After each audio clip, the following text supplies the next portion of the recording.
Yang pertama, definisi nephrotic syndrome adalah suatu penyakit dengan gejala edema, proteinuria, hipoalbuminemia, dan hiperkolesterolemia.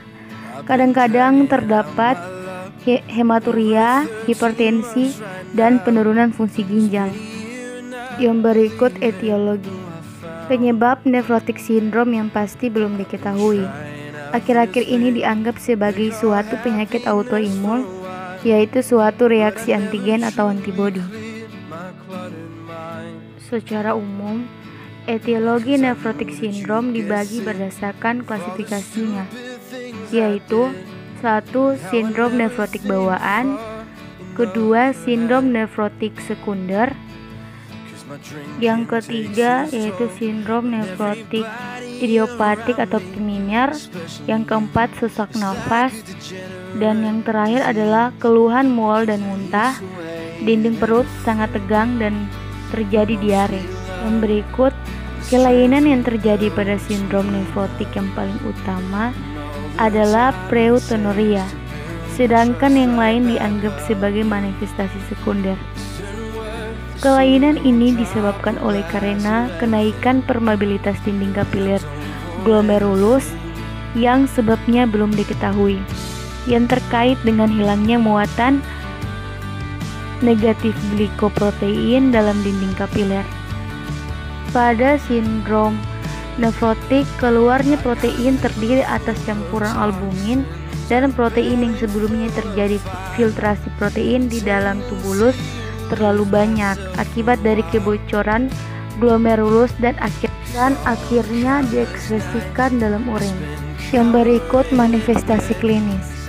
Episode pertama, penyakit sering mengikuti sindrom seperti influenza, bengkak periobital, dan aligoria.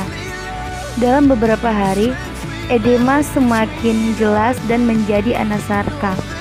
Keluhan jarang selain malaysia ringan dan nyeri akut. Dengan perpindahan volume plasma rongga ketiga, dapat terjadi syok. Bila edema berat, dapat timbul dispneu akibat efusi pleura. Yang berikut yaitu pemeriksaan penunjang.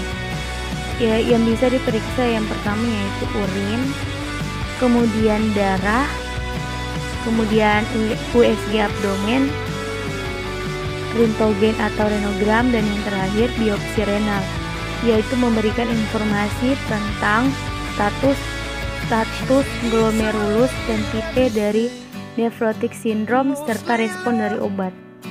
Yang berikut yaitu asuhan keperawatan. Yang pertama, pengkajian. Yang harus dikaji yaitu keadaan umum, kemudian riwayat. Riwayat adalah identitas anak, misalnya nama, usia, alamat, nomor telepon, tingkat pendidikan, dan lain-lain. Kemudian riwayat kesehatan yang lalu, apakah anak sebelumnya sakit seperti ini. Kemudian riwayat kelahiran, misalnya tumbuh kembang, penyakit anak yang sering dialami, imunisasi, hospitalisasi sebelumnya, alergi, dan pengobatan.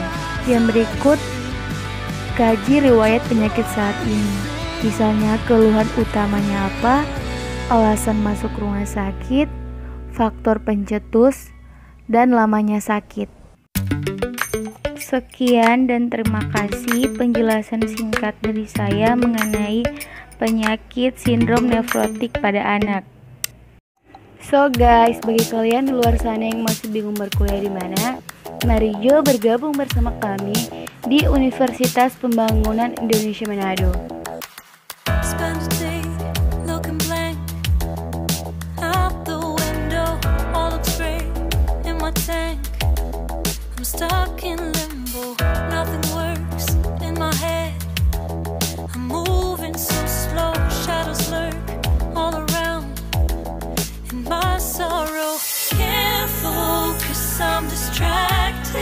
Dan jangan khawatir guys, beberapa fakultas di Universitas Pembangunan Indonesia Manado sudah terakreditasi. So guys, tunggu apa lagi? Silakan bergabung bersama kami di Universitas Pembangunan Indonesia Manado.